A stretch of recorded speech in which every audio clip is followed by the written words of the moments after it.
আসসালামু আলাইকুম, this is Papiya Sarwar. Welcome to my YouTube channel. কেমন আছো বন্ধুরা সবাই? আমি আলহামদুলিল্লাহ ভালো আছি। আজকে আমরা ঢাকার উদ্দেশ্যে রওনা দিব, সেই জন্য কাঁঠাল পেড়ে নিচ্ছি। তো আমি যা যা নিয়ে যাব এখান থেকে সেগুলোই নিয়ে নিচ্ছি। তো ওই যে কাঁঠালগুলো পাড়ছে। আর আমি ঢাকায় কাঁঠাল নিয়ে যাব, কারণ আমার আর এখানে আসা হবে না এখন। মেয়ের ফাইনাল পরীক্ষার আগ পর্যন্ত মনে হয় না আর এখানে আসা হবে। তো আমি কিছু কাঁঠাল নিয়ে যাব, তারপর দুধ নিয়ে যাব, চাউল কিছু নিয়ে যাব। আর গাছ থেকে কাঁঠাল পাড়ার সৌন্দর্যটাই অন্যরকম। দেখেন কত সুন্দর করে কাঁঠাল পাড়ছে। এই কাঁঠালটা দেখবেন কি সুন্দর করে কেজ ধরছে, মানে এটা দেখতে আমার এত ভালো লেগেছে, আমি বোঝাতে পারবো না। আর কাঁঠাল অনেকগুলো পেরেছে। এই কাঁঠালগুলো আমি নিয়ে যাব বলতেছি সবাইকে। তো আমার শ্বশুর বলছে যে তোমার যে কটা মন চায় তুমি নিয়ে যাও। বাজারে কেনা কাঁঠাল আমার একটুও ভালো লাগে না, তাই আমি কেনা কাঁঠালগুলো পছন্দ করি না। আমি আমার শ্বশুরবাড়ির কাঁঠালগুলো খেতে অনেক পছন্দ করি। এই যে আমাদের গাড়ি চলে এসেছে আর আমরাও সবাই রেডি হয়ে গেছি। তো আমার যা যা নেয়ার আমি সব কিছুই নিয়ে নিয়েছি। চাউলও আমার শ্বশুর আমার ভাসুররা আমাকে দিয়ে দিয়েছে। আর ঢাকায় এসে আমার চাউল কিনতে হবে না, সেই আল্লাহর রহমতে অনেকগুলো চাউল দিয়ে দিয়েছে। আর আমাদের গাড়ি ছেড়ে দিয়েছে, আমরা ঢাকার উদ্দেশ্যে রওনা হয়েছি। তো যাচ্ছি রাস্তা দিয়ে। এখানকার রাস্তাগুলো তো ভালোই লাগে। আর যখন আমরা ঢাকায় পৌঁছে যাব তখন তো শুধু যানজট থাকবে।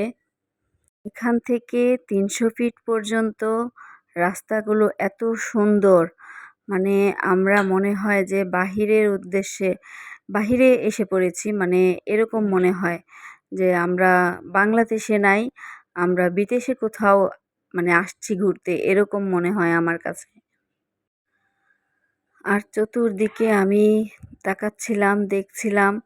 আমরা যখন নীলা মার্কেটের ওইখানে আসছি তখন থেকে বৃষ্টি শুরু হয়ে গেছিল, ফোঁটা ফোঁটা বৃষ্টি পড়ছিল। তো এই যে দেখেন আমরা এলিভেটেড এক্সপ্রেসের উপরে উঠব। এখানে টুল ভাড়া দেয়া লাগে। তো আমরা এখানে টুল ভাড়া দিয়ে তারপর আবার রওনা দিব। এই টুল ভাড়া নিয়ে নিল। এলিভেটেড এক্সপ্রেসে যারা চড়েছেন তাদের অনুভূতিটা আমাকে কমেন্টে জানাবেন। আর আমার তো অনেক ভালো লাগে এখানে উঠতে, কারণ আমাদের বাসায় পৌঁছাতে বড়জোর 15 মিনিটের মতো লাগে। 20 মিনিট বা 15 মিনিট এরকম লাগে, মানে খুব দ্রুত 300 ফিট থেকে ফার্মগেট চলে আসা যায়। আর আগে তো অনেক সময় লাগতো, কারণ যখন এটা হয়নি তখন শুধু জ্যাম আর জ্যাম, জ্যাম পেরোতে পেরোতে অনেক সময় লেগে যেত। আর এগুলো মানে আমার অনেক ভালো লাগে এই রাস্তাগুলো। রাস্তাগুলো দেখতে খুব সুন্দর, মানে মনে হয় যে বাহিরের স্টাইলে করেছে সব, এত সুন্দর রাস্তা। আর 300 ফিটের ফ্লাইওভারগুলো খুব সুন্দর। তো আমি চতুর্দিকে শুধু ভিডিও করে নিচ্ছিলাম যে এত সুন্দর লাগছে। আমার মনে হচ্ছিল না যে আমি বাংলাদেশে আছি, মনে হচ্ছিল যে বাহিরে আমি চলে গেছি, আমি বাহিরে ঘোরাঘুরি করছি। আর বাসার উদ্দেশ্যে রওনা দিয়েছি, কিন্তু আমার মনটা অনেক খারাপ। আমার মন চাইছিল যে আমি আরও কিছুদিন থাকি আমার শ্বশুরবাড়ি। তো ঢাকায় আসলেই তো শুরু হয়ে যায় বাচ্চাদের কোচিং, স্কুল, দৌড়াদৌড়ি। সেই মানে ঢাকা যেমন ব্যস্ত শহর, সেই রকম আমারও ব্যস্ততা শুরু হয়ে যায়।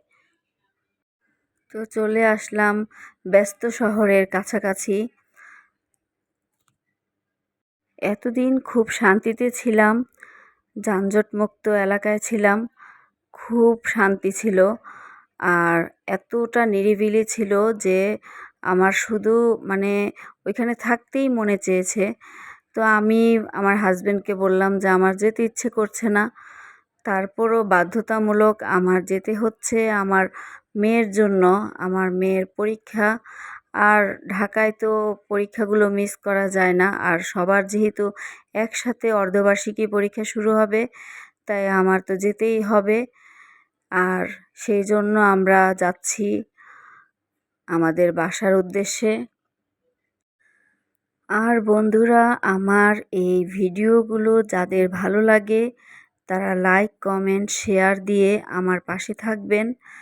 আর যারা অলরেডি সাবস্ক্রাইব করে দিয়েছেন তাদেরকে অসংখ্য ধন্যবাদ। আর যারা সাবস্ক্রাইব করেননি তারা আমার এই ভিডিওটা দেখে সাবস্ক্রাইব করে দিবেন। তো আমরা বাসার কাছাকাছি চলে এসেছি, এই যে সংসদ ভবন। তো আমরা এলিভেটরে যখন উঠেছি তখন এটা একদম সংসদের এদিক দিয়ে ঘুরে যায় আমাদের বাসায়। আমাদের বাসা হলো মণিপুরি পাড়া। তো আমরা এই যে চলে আসলাম অবশেষে ব্যস্ত শহরে। তো আমার ভিডিওটি কার কার ভালো লেগেছে, আল্লাহ হাফেজ, আসসালামু আলাইকুম।